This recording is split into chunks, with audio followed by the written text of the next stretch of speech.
The video game industry has become a multi-billion-dollar market, and the demand for developers is higher than ever. Even with all this demand, it's still a cutthroat business.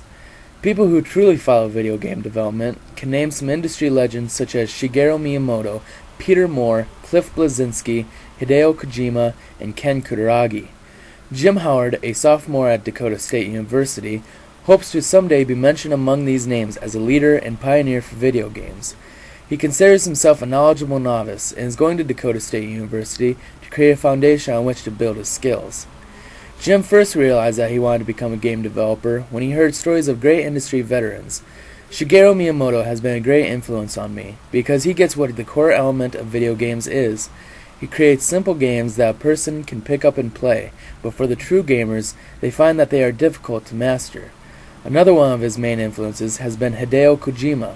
Kojima has been able to take games to the next level, no pun intended, but he took Hollywood elements and implemented them into those games. He also states, Metal Gear Solid is the first game that I can remember that gave video games credibility. Metal Gear took games out of their collective shell and gave them new life with mature storylines and characters that the player actually cared about.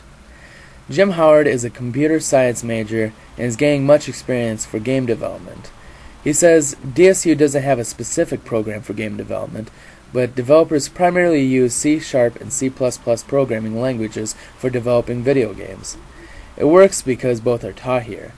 After college, he would like to attend a university that focuses on game development. Jim is also a member of the DSU game development group called Inferno Productions. It's a small group of about 6 or 7 students. We are currently working on a text-based game that allows a person to specify the number of rooms they can make, complete with items, exits, and enemies. Once this is done, they are able to move from room to room by using simple text commands. Jim says, "This is definitely a starting point for me, and I'm learning a great deal about programming. Even something as simple as this comes with its fair share of challenges." Jim Howard is also a video game journalist who writes for Nisuit, a site based out of the Netherlands. He has been working with them on a story about a game developer based out of France named Ankama Studios.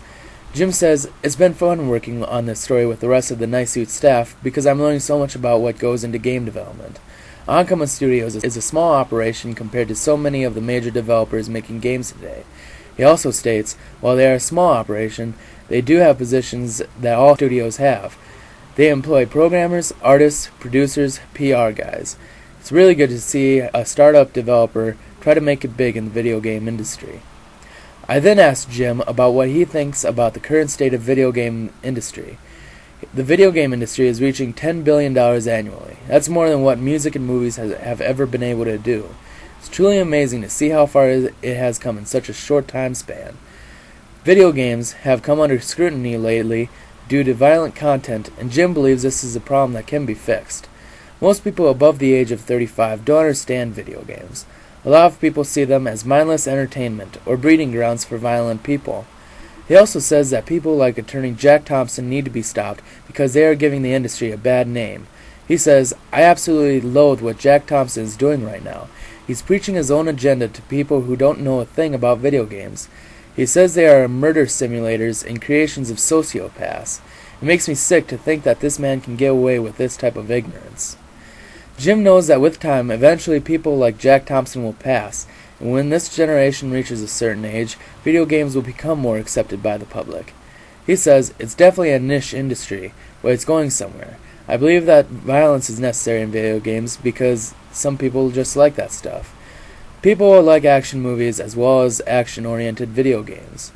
Jim plans on covering the whole spectrum of video game genres. "I want to be able to create games that can be suitable for everyone." Jim says that the most important part of game development is making the gamer free to do what he or she wants. There should be no limitations. "I think that is what makes video games greater than movies or television. This can immerse you like nothing else."